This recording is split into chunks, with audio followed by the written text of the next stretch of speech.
आप भी ऊपर आइए। Hare Krishna.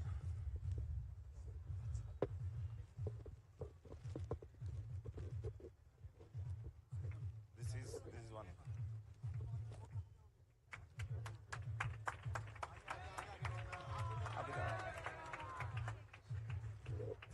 This is there whole family.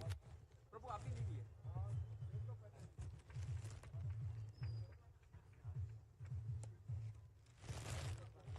Hare Krishna. Thank you.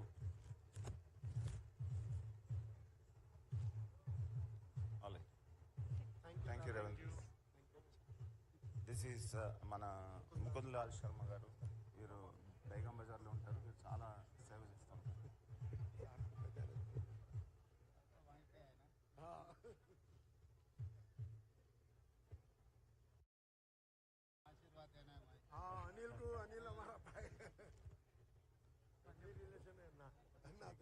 Hare Krishna.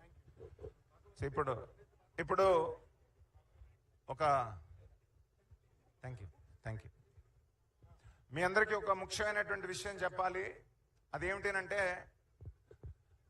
మన సనాతన ధర్మంలో ప్రతి మందిరంలో కూడా పూజ చేయడం, ఆరతి చేయడం, కొబ్బరికాయ కొట్టడమే అవుతుంది. కానీ సనాతన ధర్మం యొక్క గొప్పతనాన్ని చెప్పేటువంటి విశిష్టమైనటువంటి గ్రంథాలు మన శ్రీమద్ భగవద్గీత, శ్రీమద్ భాగవతం ఈ పూజారులు ఆకలింపు చేసుకొని వచ్చిన ప్రతి ఒక్కరికి కూడా బోధించే విధంగా ఒక కార్యక్రమాన్ని మేము తలపెట్టాం.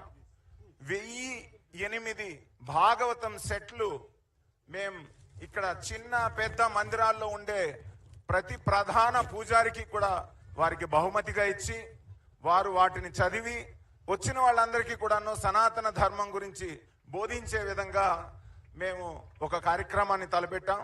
ఆ కార్యక్రమానికి ప్రారంభోత్సవం చేయాల్సిందిగా మన రేవంత్ రెడ్డి గారిని నేను కోరుకుంటున్నాను. దీన్ని ప్రారంభోత్సవ సందర్భంగా ఒక ముగ్గురు అర్చకులు వస్తారు. వారు వచ్చి ఈ శ్రీమద్ భాగవతాన్ని స్వీకరిస్తారు. ఈ శ్రీమద్ భాగవతం 18 వాల్యూమ్స్, 18 వాల్యూమ్స్, 18,000 శ్లోకాలు, 18 వాల్యూమ్స్లో ప్రతి శ్లోకానికి ప్రతి పదానికి అర్థము, తాత్పర్యము, భాష్యము శ్రీల ప్రభుపాదుల వారు రాశారు. 10 ఏళ్ల పాటు శ్రీల ప్రభుపాదుల వారు ఆ భాష్యం రాయడానికి 70 ఏళ్ళ నుంచి 81 ఏళ్ళ వరకు వారు కష్టపడి ఆ భాష్యాలన్నీ కూడా ఆంగ్లంలో రాస్తే దాన్ని ప్రపంచంలో ఎన్నో లాంగ్వేజెస్లో అనువదించారు, తెలుగులో కూడా అనువదించారు. సో ఈ రకంగా మనకి భగవద్గీత, భాగవతం ప్రపంచంలో చాలా లాంగ్వేజెస్లో పబ్లిష్ అయి ప్రింట్ అయింది. సో వారి ద్వారా ముగ్గురు బ్రాహ్మణులకి ఈ యొక్క భాగవతం సెట్ని మేము ప్రజెంట్ చేయదలుచుకున్నాం. వారు దయచేసి ముందుకు రావాల్సిందిగా కోరుతున్నాం. మొదటిగా శ్రీనివాసాచార్యులు గారు, అష్టలక్ష్మి టెంపుల్.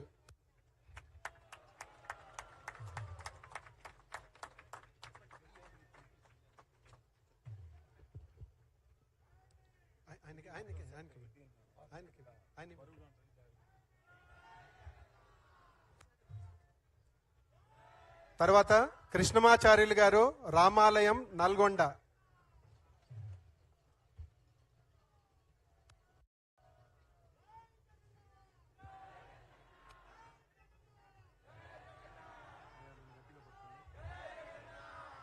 తర్వాత చక్రాచార్యుల వారు, రామాలయం, మలక్పేట్.